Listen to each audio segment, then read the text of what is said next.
आईनी हम तो के ना भूले का तू ही भुला गइलो हम ना भूले।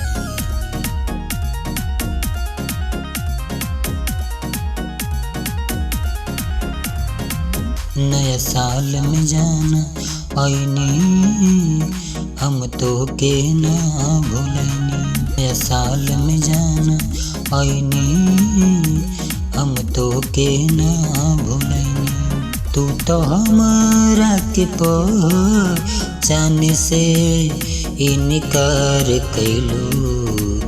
जान जान कोई के हमें पहचाने से अब इनकार कैलू काहे हो का तू ही भुला गइलू हम ना भूलनी का तू ही भुला गइलू हम ना भूलनी। याद करा बात हमरा से वादा कइल सच कहा क्रिया खाई जिंदगी के हमसे।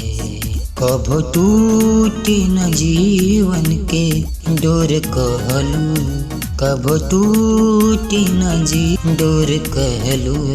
आज जान लेत बाड़ू तो हमारा के पहचाने से इनकार कैलू।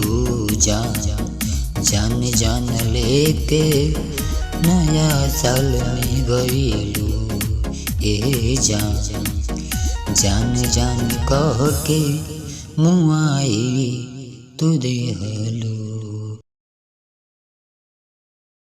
यदि आप सभी को अच्छा लगता है लाइक कमेंट करिएगा। एक गुनगुनाया हूँ आप सभी के लिए नए साल का सॉन्ग सेट सॉन्ग। मैं अर्जुन यादव आप सभी को दिल से धन्यवाद देता हूँ। आप सभी को हैप्पी न्यू ईयर 2025 की ढेर सारी शुभकामनाएं।